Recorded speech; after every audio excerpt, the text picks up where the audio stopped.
Welcome to the Aconic Podcast with me, Soon Yu, your host. The Aconic Podcast features candid conversations with successful Asian and AAPI leaders who share their personal journeys of challenges and triumphs. The Aconic Podcast is brought to you by the Asian American Foundation, by Gold House, and by the founders of the Asian Alumni Chapter of the Stanford Graduate School of Business, and is made possible through the generous support of Altos Ventures. So every year, Rolling Stone magazine would come out with an issue called the Hot List. So there would be the hottest hamburger, the hottest restaurant, the hottest band, the hottest designer, and they also had hottest reporter. And one year, I was bequeathed the title of hot reporter. And I think I was like 19 at the time. It cited my work, my global reporting. And soon it was just such a cool experience. It was such an incredible honor. And I was kind of floating about being named hot reporter. And a couple of days later, someone at my place of work cut out that article and drew slanted eyes over the eyes and put it in my box, and it said, "Yeah, right." And in one act, it completely turned that high into such a devastating low, because it was someone that I interacted with every day. And when I left the mailroom, I retreated to my office and I closed the door. And it was so overwhelmingly devastating, because I knew that the moment I opened the door, anyone that I saw could have been the person who did that. Welcome to the Aconic Podcast.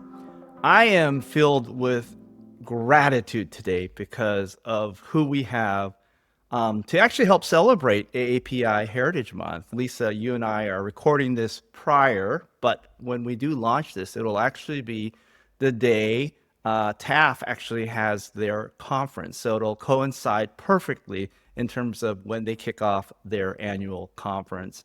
And as I said, I feel incredibly fortunate that I get to have a conversation with you, and that the audience is also incredibly fortunate in that we get to learn about your story and all the stuff that I think you've gone through and the impact that you've had. Just a couple of things I wanted to share. I don't think there needs to be a lot of introduction about you, but I still want to do it. Here's the fun fact. I actually went on Google and I typed in, this is my prompt, name the two most prominent female AAPI journalists. And there's a reason I chose two, because I knew if I chose one, you know what the answer would have been, right? Of course. Right. And this is exactly what came out. It spit out two of the most prominent female AAPI journalists are Lisa Ling and Connie Chung. It had you first, so I thought that was pretty good. You're kidding. No, I actually screenshotted it, and I'm going to send it to you. So that's really what an honor to have somebody who's really at the top of an entire industry, entire field. You've been a host on ABC's The View. You've been the host of National Geographic's Explorer, owns Our America, CNN's This Is Life, HBO's Take Out with Lisa Ling. You won many Emmys. You also won an award for the best host of a talk show. You're currently a contributor at CBS, especially for the Sunday morning show. And importantly, you are on the advisory council for TAF. And TAF is a huge reason why this podcast is around, because we have the support of Norman and everybody else on the TAF staff and the TAF community. And thank you so much for being part of TAF. I have the funnest job in that I get to research my guests, and we've always had really great guests, and you're iconic, no question. And, you know, it was hard. I think you and I were talking before we started recording this. We only agreed Friday, and today is Monday, that we were going to do this, or Tuesday. Today is Tuesday, right? And So I only had a couple days to scramble and do the research. And of all the guests I've ever researched, you have the highest volume of video footage to sort of do research on. So I've been let's around just for think. a long time soon. I've been working in this business since I was a teenager. Really, I started working in TV when I was 16 years old, and for you to have found that little item about the two most recognizable journalists, Asian American women journalists, and just to hear my name mentioned with Connie Chung's is such an extraordinary honor for me because she was the sole inspiration for why I wanted to pursue broadcast journalism. Connie Watching Connie was a ritual for my family and me throughout my upbringing. And she was the most visible, smart, bold, tenacious Asian American woman that I had seen on a national scale. And up until then, all of the portrayals or depictions of Asian women in the media were docile or submissive or ladylike. Mhm. And Connie just shattered all of those stereotypes. And I wanted to be like her for that reason. And I have since become friends with her, and she's become a mentor of mine. But again, to be mentioned in the same breath as her when talking about our careers is truly, my 8-year-old self would just kind of be in awe that that would happen one day. That, what you just shared, just gave me incredible goosebumps for so many reasons. One, you and I have a shared experience, which is our family grew up watching Connie too, Mm. right? And no matter how crazy the world was, no matter how bad my day was, no matter how much I was teased or felt othered, whatever it might be, coming home, Connie was the beacon that said, there's something right about America and there's something hopeful about America. And her paving the way and setting sort of such an incredible, for me, beacon of hope. That's what she represented for me. And the fact that you have followed in her footsteps and have reached the same level of prominence through 30 plus years of doing, or, 30 years of doing this, that is incredible. And, when I did the research, a couple things that really came to bear, and I think I shared this when I talked to you on Friday, and that is you have been one of the most courageous journalists ever. I mean, doesn't have to be Asian, it's just in general, because you're willing to tackle some of the most taboo, fringe, call it underbelly topics, including human exploitation, addiction, mutilation, alternative lifestyles.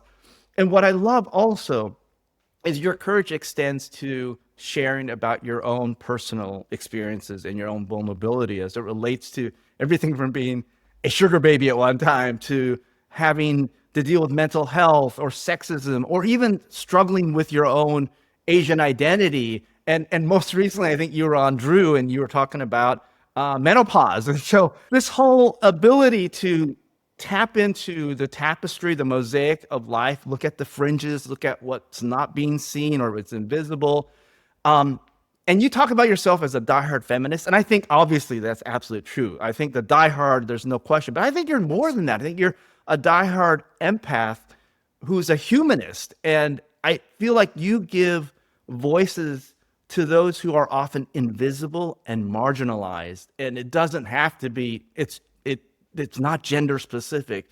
It's the idea that you look out for those who don't have voices and you help them bring their voices to light. And I just feel like that is such a superpower that you have, along with the idea that you can take oftentimes what is taboo or seen as outside and really make it relatable and shared. And I think we need so much more of that in today's environment. And so it is such a great honor to have you on to really kick off AAPI Heritage Month. Thank you so much, Lisa. Well, thank you, Soon. And it's so humbling to hear you say all those nice things about me. And look, it really has been the greatest honor and privilege of my life and my career to have been able to embed among people whose lives and stories have been very different than mine. And the extent to which people have opened up their homes and opened their lives to me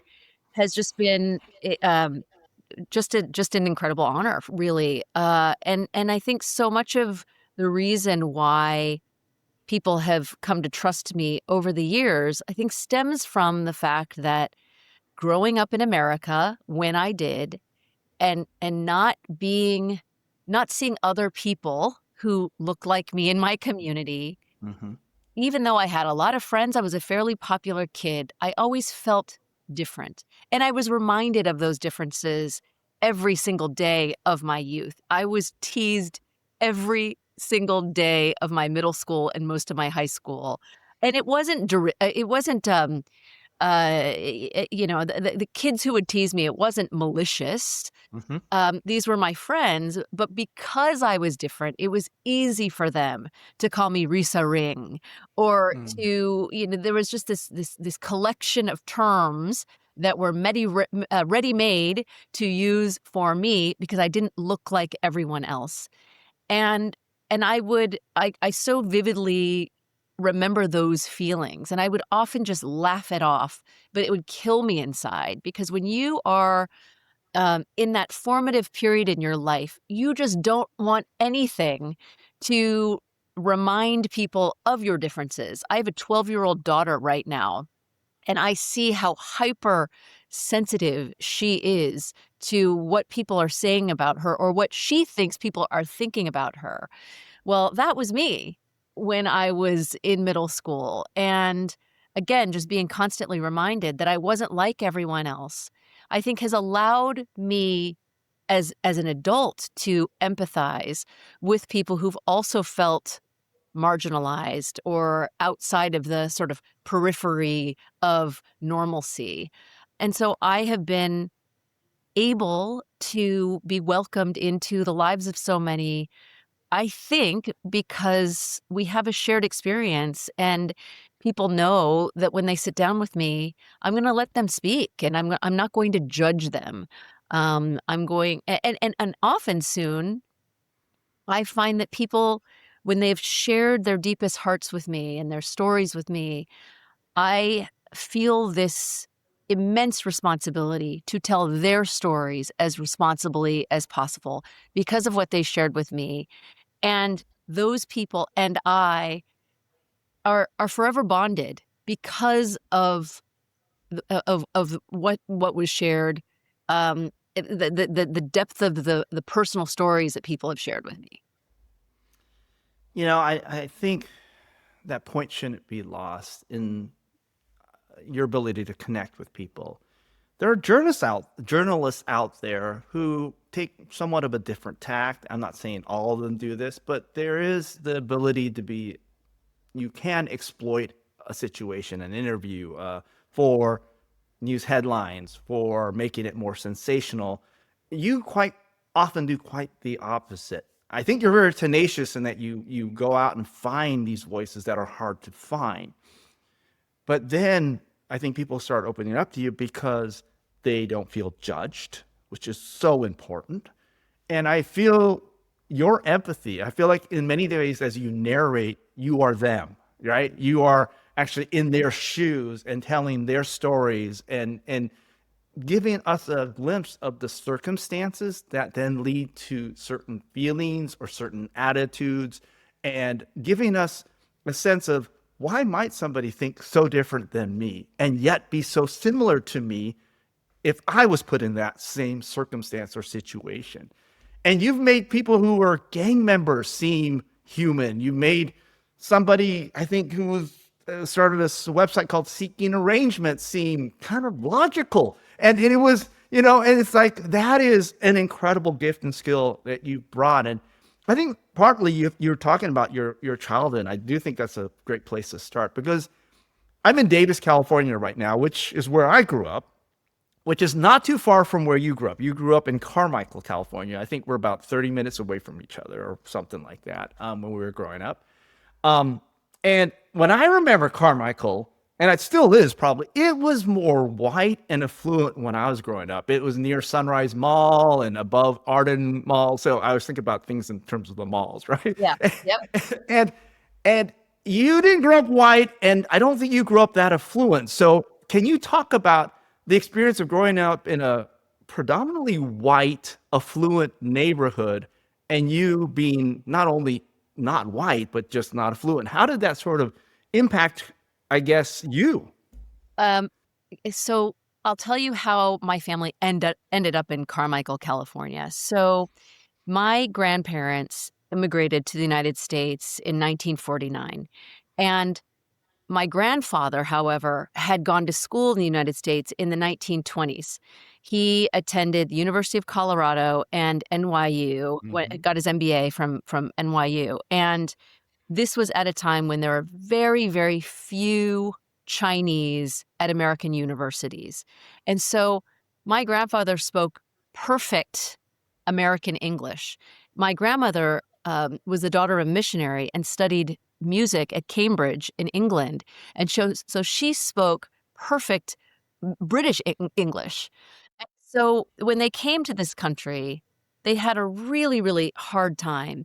And like so many immigrants, they sought out the world of food because it was one of the very few industries that allowed Chinese people to work and own businesses. And despite the discrimination that the Chinese endured, somehow an appetite for Chinese food began to pervade California and eventually the rest of the country. But because my grandparents spoke such good English, they were able to go out into parts of California where there was no Chinese community because they could communicate with the non-Chinese in the area, and so they decided on Carmichael, California, which I kind of joked growing up that it was otherwise known as White Michael because it was so homogenous, and there was little to no diversity. And the same is true for it today. In fact, there's one other Chinese family in my neighborhood, and I recently went back to look at my childhood home, and they happened to be driving by. And I said, Auntie Sue, Uncle Ken, have any more Asians moved into the area? And they both just said they're now the only ones in the community. Um, and so my upbringing, it was just very, very, there were very, very few kids who resembled me in any way. And that both was challenging, but I think it really allowed me to kind of develop a much thicker, tougher skin, Mhm. and adapt to that adversity. But it really is, I think, what has allowed me to kind of fit seamlessly into communities or among people who have also felt marginalized. That's so interesting. There's sort of two aspects of it. One, you've had to assimilate or fit in to a culture that was very different, right? I mean, you were Asian and it was very non-Asian. At the same time, it's also allowed you to have great empathy for those who have also had to do the same thing. And in some ways, I think early on, probably for you, I think for me, there was parts of me that I just wanted to hide. I didn't want to be so different. And part of the assimilation, that mindset, you're so focused on it that, what we might celebrate today, we felt embarrassed about early on. And we just didn't know how to process that. Oh, soon I was terribly embarrassed of my ethnicity growing up. I really hated looking different from everyone else.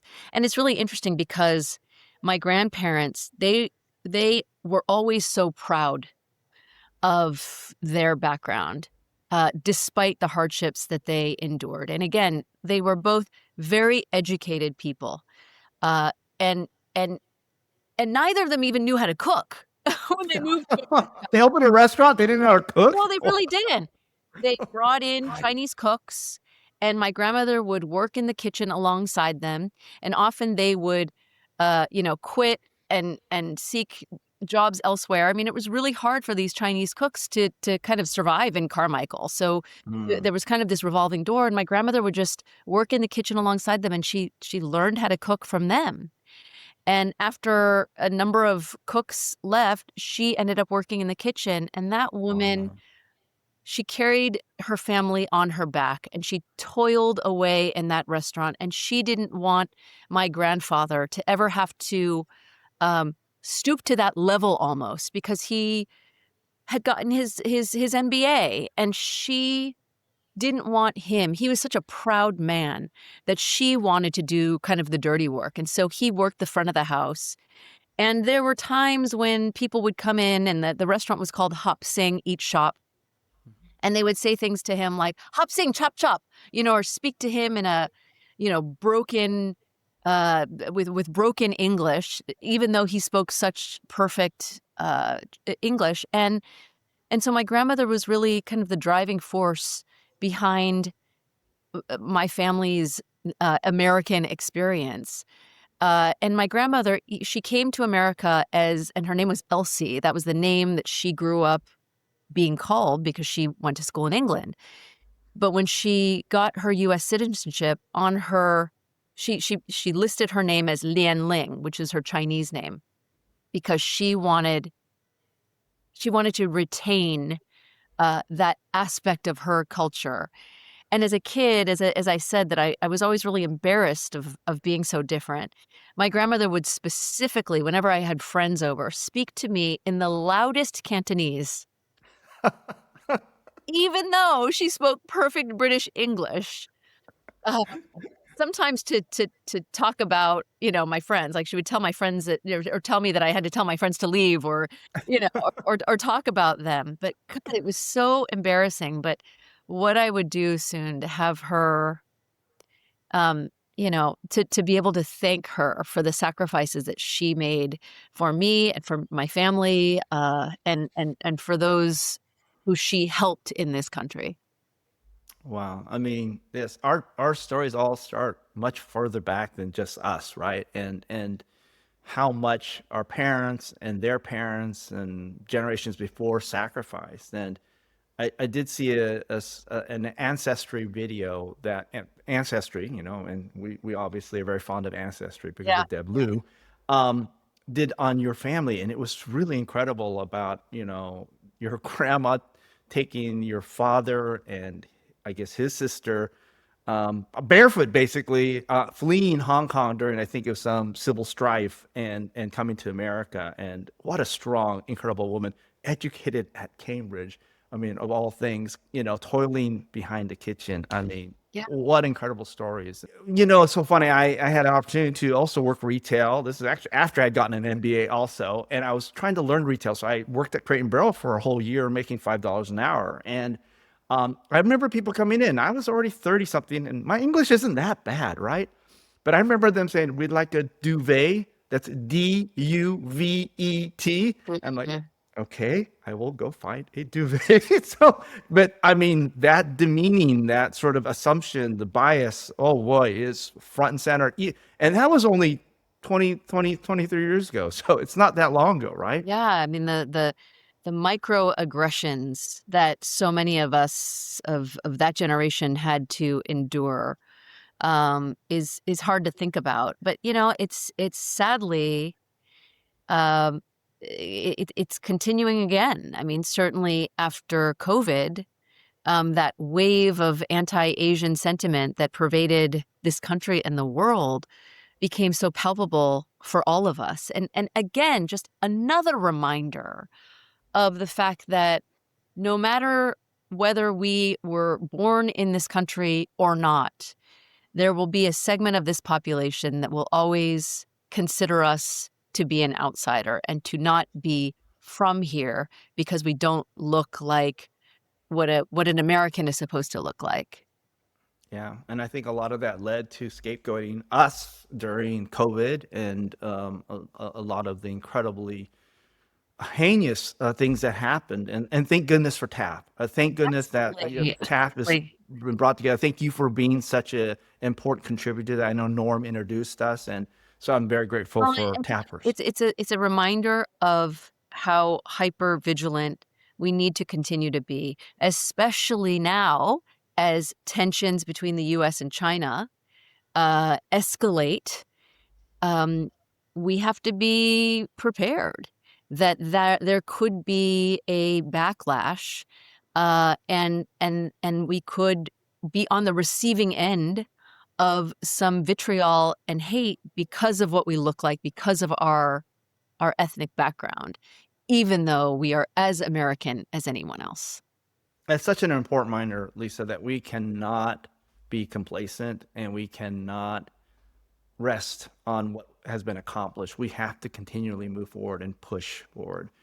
And I think it's great. The organizations that are supporting this podcast are very much about the idea that, hey, one of the ways we're going to do this is by promoting our heroes like you, and their stories and the broader stories and creativity, and I think gifts that the community is giving to not only the American culture, but to the world culture. And so I think the more we can keep that front and center, the more. And I love your show Takeout, because it is really focused about how food culture is very Asian culture and how important that is to celebrate. During the height of the Asian hate crimes, I was left with a sense of disbelief and anger. These feelings prompted me to write a Forbes article titled, "Who Owns the AAPI Brand?" It's clear that branding such a diverse community is difficult. Yet in the absence of a cohesive brand narrative, derogatory stereotypes and racial slurs were created. Fortunately, the AAPI community did come together and form TAF, the Asian American Foundation, to not only combat Asian hate, but to also share positive narratives that fight bias and promote belonging. TAF has launched numerous programs to support this effort, including the Aconic Podcast. Please visit TAF.org to learn more, and to subscribe to this podcast, please visit aconicpodcast.com. Join me in supporting TAF, because together we make a difference. So I grew up both adoring her and missing her, but also feeling some resentment toward her. And it wasn't until I grew up and got the job at The View with Barbara Walters and Meredith Vieira and Joy Behar and Star Jones, that Barbara Walters took me out to lunch one day, and she started asking me about my mom. And I didn't know how to answer any of the questions because I didn't feel like I knew my mom. And so, of course, I got myself into therapy as a young person, which was like the greatest thing that I could have ever done for myself. And I decided that I wanted to take my mom on a trip to Taiwan to get to know her better, to take her back to her country of origin. And that experience soon was so illuminating for me. So let's actually walk back a little bit and how in the world did you become a journalist? I think you mentioned Connie. Yeah. But what about Connie and growing up led you to say, I want to be like her? Well, she was just so different from any depiction of an Asian woman that I had ever seen, and just her tenacity and her boldness just inspired me so much. So I auditioned for a local teen magazine in Sacramento, California, that ultimately became nationally syndicated, called Scratch. And that was my first foray into the television business. And then a couple of years after doing that teen magazine show, I auditioned for a news program that was seen in schools across the country called Channel One News. In fact, Anderson Cooper from CNN was one of my colleagues on Channel One. And I was 18 when I auditioned for that show.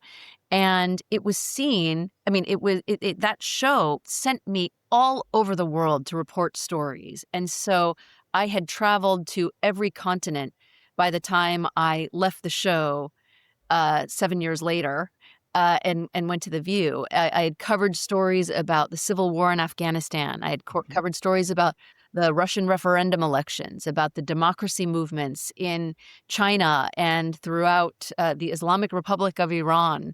I had covered stories about globalization in India and the drug wars throughout South America, all in my late teens and early 20s. And because Channel One News was seen in schools, they brought on these young-looking correspondents to deliver the news and information to the audience. And it was just this extraordinary opportunity for a kid that didn't grow up with a lot of money Hmm. or resources to be able to see the world. And it was absolutely transformative for me, and why I am constantly encouraging young people to go out into the world and expand your horizons, because that, to me, was the best education I could have ever received. Yeah, you didn't travel much because you weren't that affluent. And most people ease their way into travel like, oh, maybe we'll go on a vacation, right? We'll go to Hawaii. So now we're off the continent, at least, and maybe we'll go down to Mexico or to the Caribbean. Your like formative travel happened fairly quickly, and it was kind of drastic. You were all of a sudden at age 21 transported to a war torn part of the world that was so remote. I think you even mentioned it. It felt like you were on an alien planet. Can you describe that experience? So in 1994, I got an opportunity to travel to Afghanistan to report on the civil war there. You were what, 21, right? So I was 21 years old. Why the hell would they pick a female 21-year-old to go to some place like that? Well, Just blows me away. I volunteered to go. And it was a story that my mentor and I pitched, and my mentor was 20 years older than me, and I sort of went where he wanted to go. And I have always had this insatiable curiosity.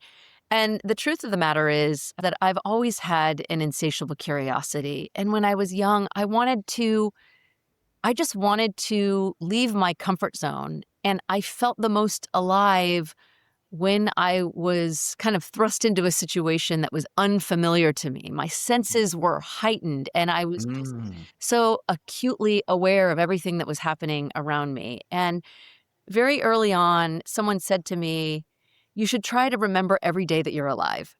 and and you know that it's hard to remember what you did yesterday for most people, Yeah. because our It's lives, foggy, man. yeah, our lives have become so rote. And I've always been the kind of person who's always wanted to have the kinds of experiences or interact with the kinds of people that I would remember. Hmm. And so as a young person, when I got that chance to go to Afghanistan, it was such an eye-opening experience. And it's really one of the moments that propelled me to want to continue doing this kind of work and just sort of know that I was in the right place, because my country, our country, America, had been so deeply enmeshed in Afghanistan throughout the 1980s that the reason why that country was in the midst of a civil war had so much to do with the fact that our country was so involved in Afghanistan, and that the weapons that they were using, We weaponized it. exactly, were very likely paid for by the United States, and how no one was talking about it at the time, how it wasn't headline news at the time, was so confounding to me, even as a young person. And so that experience going there and recognizing our involvement there, and how detached Americans were to that story in that part of the world, and how our actions had everything to do with these 10-year-old boys who were armed to the teeth holding Wow. RPGs, was a story that I knew I had to tell. And that experience sort of instilled that burning desire to want to communicate the things that I was seeing in the world to a bigger audience. And I still continue to feel that way.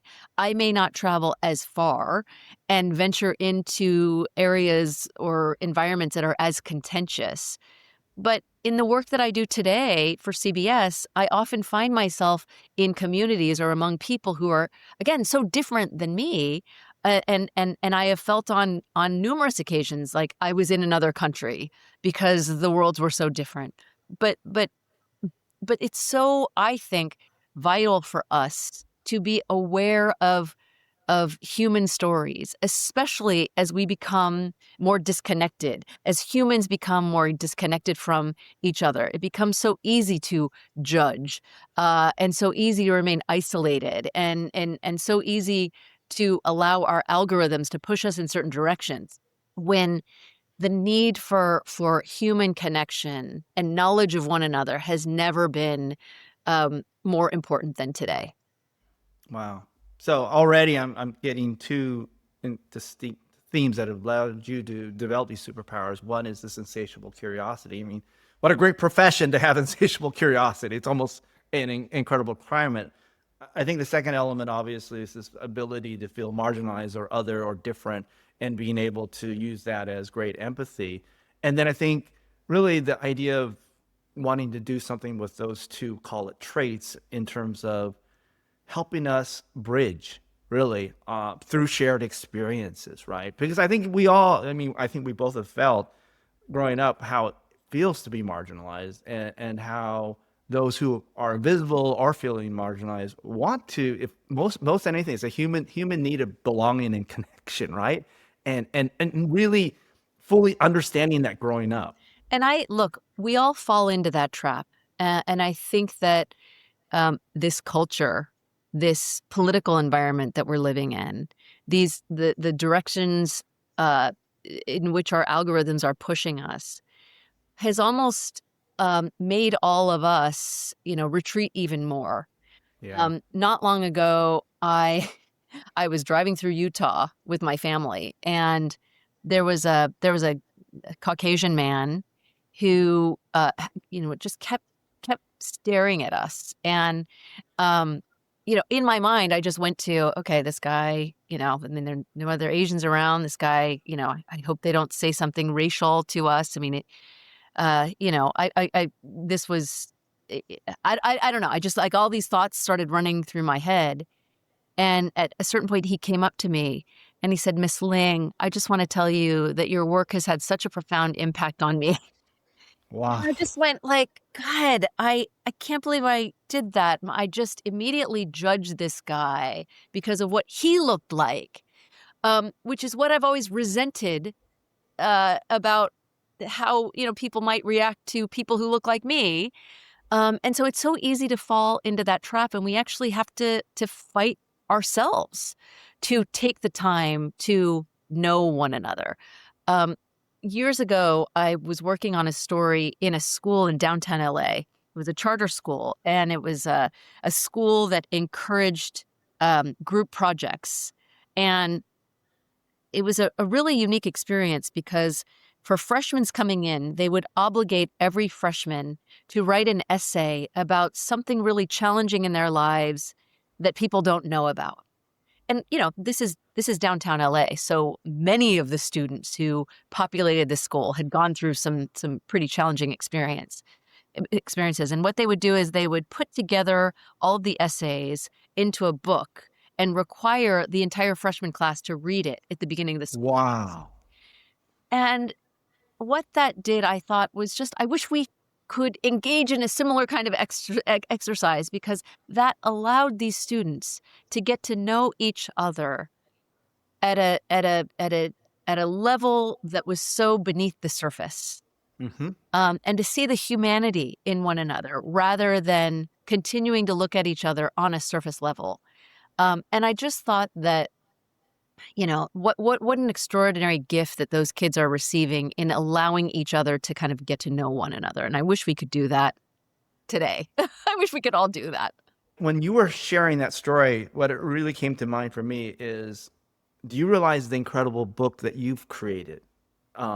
That every episode is a page in the book that is sharing the exact below the surface, deeper level of a slice of humanity, an individual, a family, whatever. And that's what the book that you've created for us, so that we might be better connected with each other. And every day, every episode you create, that's another page in that metaphorical book. I do want to go back to your, what was the Channel 1 experience? Yeah. And you had gone to all the hot zones, and as a 20 whatever year old, you I think Rolling Stones awarded you on their hottest list, like the hottest reporter. Yeah. And that was probably one of the most, I think, probably one of your proudest moments, but it ended up being one of your hardest moments professionally. Can you discuss what actually happened once you won that award? Yeah, so every year Rolling Stone magazine would come out with an issue called the Hot List. So there would be the hottest hamburger, the hottest restaurant, the hottest band, the hottest designer, and they also had hottest reporter. And one year I was bequeathed the title of hot reporter. And I think I was like 19 at the time. And it cited my work, my global reporting, and soon it was just such a cool experience. It was such an incredible honor, and I was kind of floating about being named hot reporter, and I mean, you were 19 and Rolling Stone acknowledged you. Wow, right? That's yeah, it was incredible. And a couple of days later, someone at my place of work cut out that article and drew slanted eyes over the eyes and put it in my box. And it said, "Yeah, right." uh, And and in one act, it completely um, turned that high into such a devastating low, because it was someone that I interacted with every day. And when I left the mailroom, I retreated to my office and I closed the door. And it was so overwhelmingly devastating because I knew that the moment I opened the door, anyone that I saw could have been the person who did that. And so I thought that after I left Carmichael, California, and entered the professional world, I had become absolved of those kinds of microaggressions. I mean, this was actually, I think, more of a macroaggression, quite honestly. absolutely. Yeah. As I said earlier, it's just a reminder that no matter what you've done, what you've achieved, if you have a face that looks like mine, you could very easily become a target of racism because it's so easy. It's really so easy, and so juvenile. But a simple act of drawing those slants over my eyes was just so deeply penetrating, you know.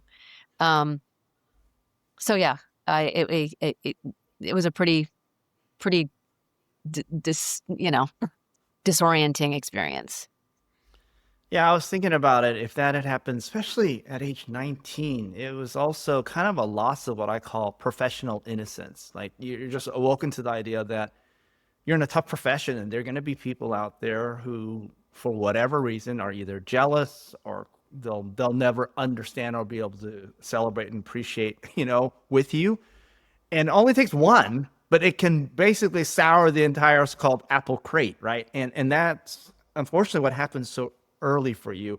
I think the other thing you said is really important, that we always have to stay diligent, and we you just never know when that next event's going to happen.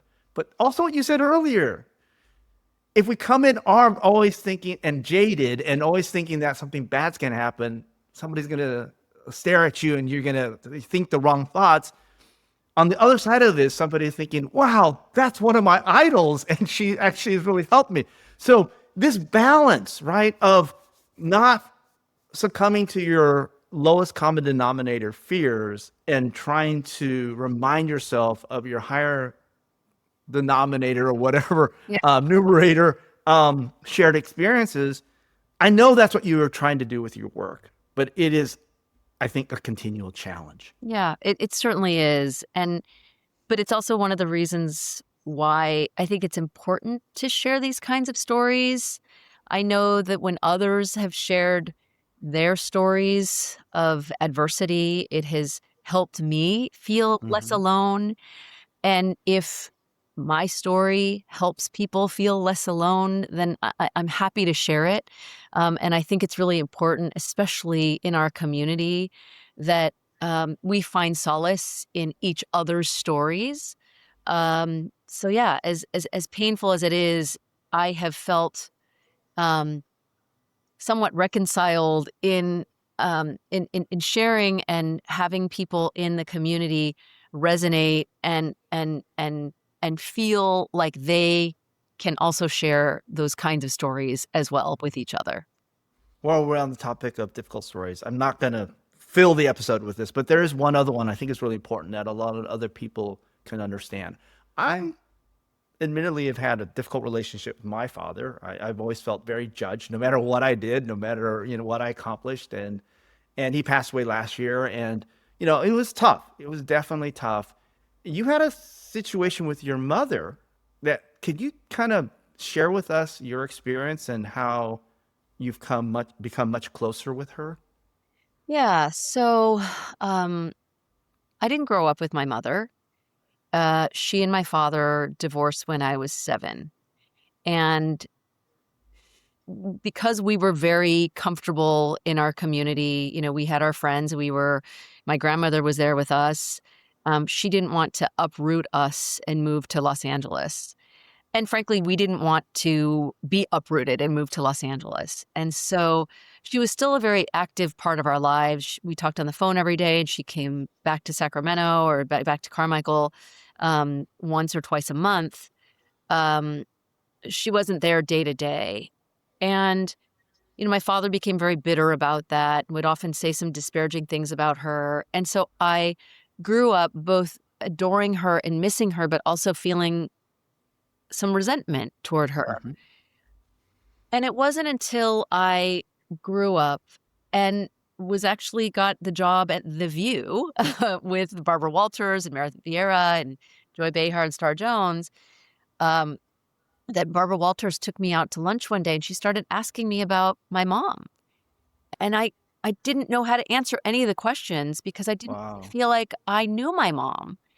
And so, of course, I got myself into therapy as a young person, which was like the greatest thing that I could have ever done for myself. And I decided that I wanted to take my mom on a trip to Taiwan to get to know her better, to take her back to her country of origin.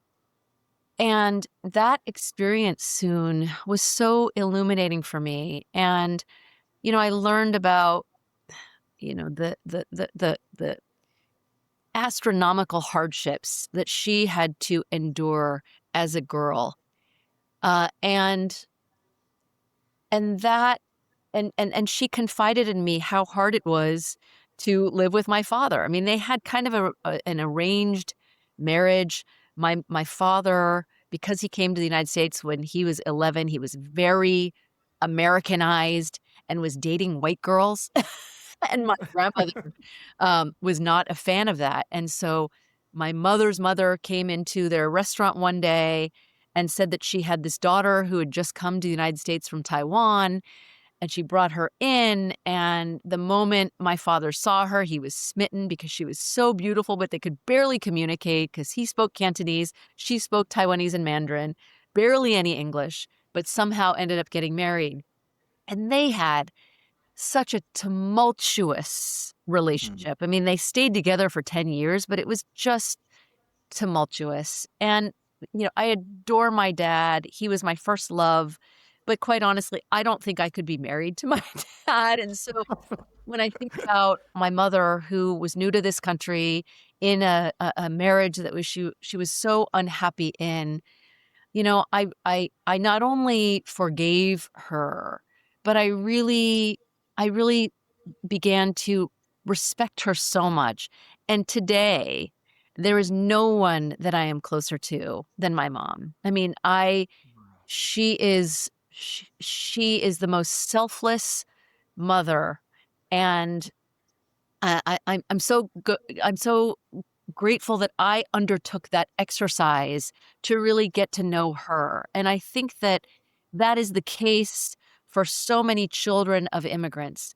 They have this fraught relationship with their parents, but they've never really taken the time to really understand what their parents have gone through. And look, we all are carrying this generational trauma that goes back who knows how long.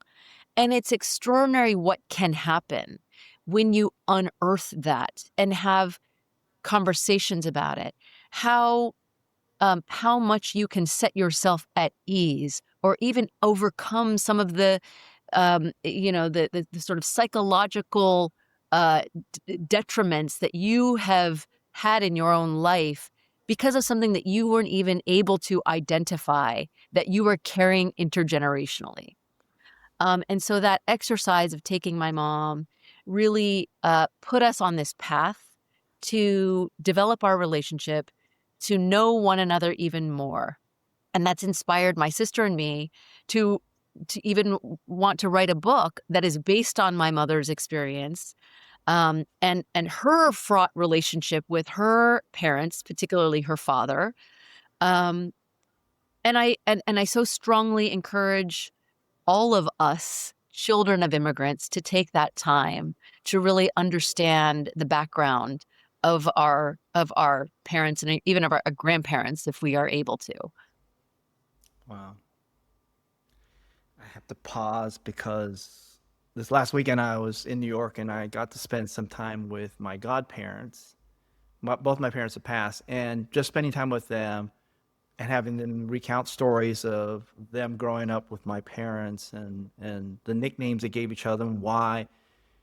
You're right. It really, I hadn't really processed my father's death, and hearing their backstory, getting a better glimpse of who they were, that is so important. And I think it's part of the healing process, part of the reconciliation process. And I don't think as Asians, we go there. We just don't. We don't go there. We don't go there. And I think that's also one of the reasons why there's just so much mental illness um, in the Asian American community. Because there's so much pressure that our immigrant parents and our immigrant relatives put on us because we are their hope for something better. And it's often so rigid and so unforgiving, and really, really difficult to endure. And then it becomes too late later Mm-hmm. on when we try to think to ourselves, like, what was the motivation for this? And what is my dad's story? What is my mom's story? And they've passed on. And so I try really hard to encourage people to seize the opportunity while you can. And as hard as it is to put those grievances aside, I think that it will benefit you enormously in the long run if you are able to compartmentalize your rearing or how you were reared with the story of your parents' upbringing and the kinds of things that they had to endure throughout their lives. You know, And I don't know if you ever got that chance to. I don't think so. And I was gonna, I feel like it's great. We're having a conversation. It's really not an interview. And I knew speaking with you that it would probably end up a little more this way. And that's fantastic. We go deep. I go deep. You go deep. I love that. And in fact, I wanted to talk about that. I think for you, you talked about what is one of the key outcomes you want out of the work you're doing. And I think you actually said you want people to feel, and that there should be permission to feel. And especially coming from our culture where the idea of feeling is secondary to the idea of accomplishment, Of achieving. right? Yeah, achieving, Yeah. right. And you talked about how difficult it was for Asians in general, but especially for Asian men. You talked about, and how that one of the outcomes of that is actually lack of mental health, Yeah. right? Can you talk a little bit about the desire and permission to feel? Yeah. And on a fundamental level, too, we are not a culture that has been traditionally very affectionate with one another. And Mhm. we all need and thrive on human to human contact and affection. And even my own husband, when we first started dating, after our first date, he kind of gave me a hug and patted me on the back. I said, did you just pat me on the back? Like, it was so, he's Korean American. Like, it was so, I don't want to say cold, but it was just so, like, so awkward because I don't know how much our immigrant parents really allowed for that kind of affection in our own homes. In fact, my husband told me that his parents never said I love you to him until he was in his 40s. They showed their love by providing.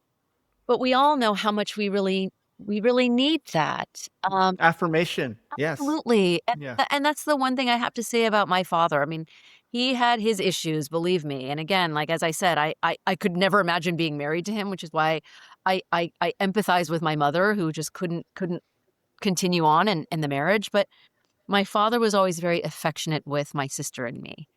He was always telling us he loved us and, kissing us on the cheek and being affectionate. I think that was his American upbringing. Mm-hmm.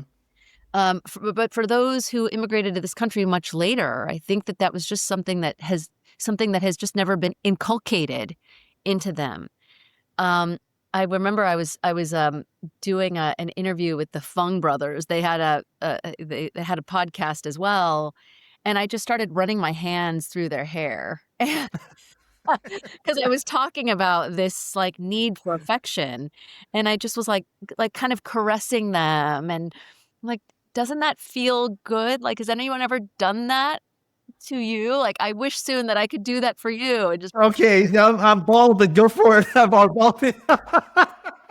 I'm feeling it, Lisa. I'm feeling it. Actually, I am, because this whole conversation for me, it's great because obviously we're talking about you, but part of it, you're wanting me. Sorry, you've opened it up so that I wanted to share more about myself, all right, and go to places that maybe I wasn't prepared to actually even do. I hadn't written no notes about like talking about my experiences, but yours are so relatable. well, so And yeah, your father, I'm just curious, did he ever verbalize his love for you, or was he ever affectionate with you?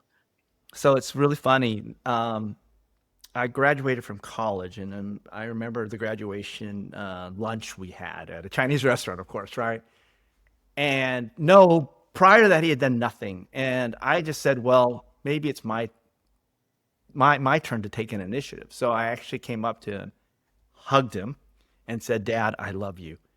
And I think he was just didn't know what to say. And of course, I think he did respond, "I love you too," but it was more just out of surprise, and maybe it was an automatic response.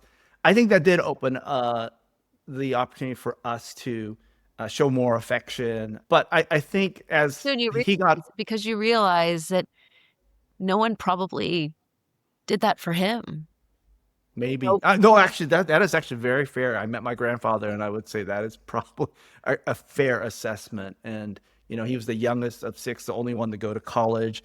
Everyone supported him to go to college, and he just felt immense responsibility and pressure to live up to everyone's sacrifice. And so I think that is absolutely right. And so I was trying to, because I was very Americanized, right? And I was trying to, and I saw my friends and how they were affectionate, and I wanted it. And so that did get introduced. But I would say there were also just fundamental, how he was brought up kind of led to later on how he, was also bringing me up, which was a need for high achievement, and also when things weren't perfect, a lot of judgment, and so that also made it kind of difficult at times. Yeah, it was hard. I won't say it was easy, and that's why I was very heartened by your story with your mother. Yeah. But that took a lot of effort, and that was a long journey. It didn't just sort of flip a switch and then you were like, "Hey, I love my mom. I have no resentment. It's all easy." It was not easy. Well, and it didn't just end there. I mean, I had a plant experience. A plant? I had a psychedelic plant. Oh, okay. Good for you. Well, Yes. And look, I am a big proponent of alternative therapies, especially for people who are older, because it's really hard to start therapy, in your 50s.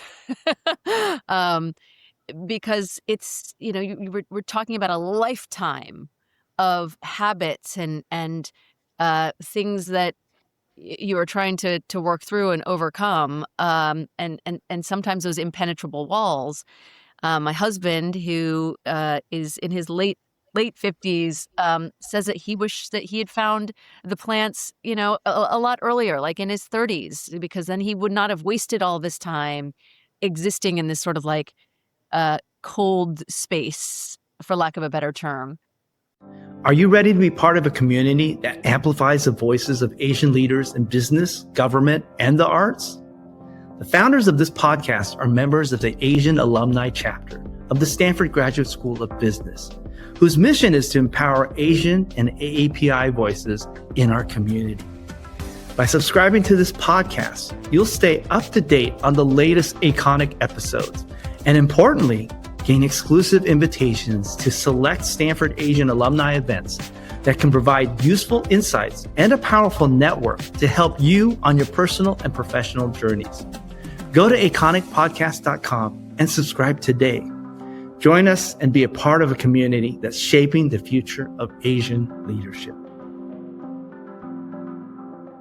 Long story short, President Clinton went over on a secret mission to North Korea and negotiated the release of my sister and Yuna. And we asked him after he returned, why did it have to be you? Like, why was the North Korean government insistent that you be the one to go to North Korea to rescue them? And he said, well, it all came down to an incident when he was president, when President Clinton was president of the United States. Kim Jong-un's father, Kim Il-sung, had died. And President Clinton, despite the contentious relationship the U.S. and North Korea had, was the first world leader to call him and offer his condolences. Wow. And he had always remembered that moment and always wanted to thank him personally. So that whole international fiasco and ordeal came down to the fact that Kim Jong-un had just wanted to thank President Clinton for that gesture of diplomacy and humanity. But it was after a plant experience where I didn't go back to my own childhood. I went back to my mother's childhood, and I felt what she felt when she was growing up, and it was so sad what I felt, and so tragic that after the experience that night, I went to my mom's house the next day and I held her like a child. And I told her I would take care of her. And when you think about it, I went from growing up having resentment for her because she was not there for me, saying to her that no matter what, I will be there for you. I will take care of you. And it made me realize my mom has always been kind of fleeing because she had so many issues that had continued to go unresolved in her life, and that she had never had anyone ever say to her, I will take care of you. And she's just been hustling her whole life. So for me to have had that full circle moment and told her that I would take care of her, it really allowed her for the first time to feel a sense of peace, that she can slow down and that she doesn't need to keep hustling because someone will take care of her. And I do think that there are a lot of people in the older generation who have felt that weight on their shoulders of just having to hustle for themselves, but also for their families. And so that experience for me was game changing in my relationship with my mother. And I do hold no resentment for her whatsoever. In fact, to the contrary, all I feel is just immense gratitude for everything that she sacrificed for me and for my family. As you've been able to deduce, there's just like these stories of strong women in my life who have made such extraordinary sacrifices, and I truly stand on their shoulders and hope that I can impact my own girls and women the way that they've impacted me. Well, I love that the full circle is now that you can give them a piggyback ride, that you don't have to be standing on their shoulders, right? And have them rely on you. And couple things. One, I love that you are always open to what's available to us, and the taboo of whether it be psychedelics or cannabis or whatever it might be, that, as long as it's done responsibly, there is things that we don't understand that can open new vistas. And that opened a vista for you. I also think it's important, this idea that this journey, wherever, we're always on it, right? And the fact that even you would have said, oh, after going to Taiwan and with the Tainan, I think she's from Tainan, right? Yeah. And, I came to appreciate, but even the last few years, you've had more, I think, not even closure, I would just say it's more connection, more understanding, role reversal with your mom. And that is this journey that you've been on for 50 plus years, right? And so, wow, that's a lot to take in. That's really incredible. And you've talked about this idea of incredible women that you've been surrounded by. I do want to actually talk a little bit, because I just remember this experience, and I remember crying and watching it on TV. But when you rescued, and obviously a whole bunch of people, you helped champion rescuing your sister from North Korea. Can you talk about that experience? And why I cried so much is I remember your niece and just the anticipation and her reaction when she got off the plane. I just broke down. How could you not, right? And so, you led a whole crusade to get her back. Yeah, well, it's a long story, so I'll keep it brief. But in 2009, my sister was arrested by the North Korean government for espionage. She was working on a story in China about the refugees who cross over into China, who escape horrific conditions only to find themselves in China and sold into sex slavery and the sex industry. And she wanted to go see the thoroughfare where these refugees are crossing. And they hired a fixer who was very familiar with this area. And this is what we journalists do when we travel overseas. We hire people who've had experience guiding journalists, to kind of find the stories that they're wanting to report on, who know the area. And so there's every reason to believe that fixer that they hired had nefarious intentions, because my sister was working for Al Gore's company at the time. So it is believed that he intentionally led my sister and her colleague Yoona Lee across the border into North Korea, without getting into too many details, they were violently dragged into the country. They had actually come back and run back across onto Chinese soil. So they were on Chinese sovereign territory when North Korean soldiers crossed over and violently dragged them back. They were kept for 5 months. They were charged with 12 years hard labor for 12 years. Wow. for espionage. And there's no good behaviors time off, right? It's just 12 years. Yes. Yeah. And it required incredible maneuvering and diplomacy to be able to get her back. And through a series of phone calls that she made to me, it was communicated that President Clinton had to be the person to go and negotiate her release. And she was communicating very because she was being monitored when she made these calls. Because of our relationship, I almost had to decode Wow. how she was. Wow. And we wrote about it in a book, Somewhere Inside. And Somewhere Inside, yes. yeah. But, long story short, President Clinton went over on a secret mission to North Korea and negotiated the release of my sister and Yoona. And we asked him after he returned, why did it have to be you? Like, why was the North Korean government insistent that you be the one to go to North Korea to rescue them? And he said, well, it all came down to an incident when he was president, when President Clinton was president of the United States. Kim Jong-un's father, Kim Il-sung, had died.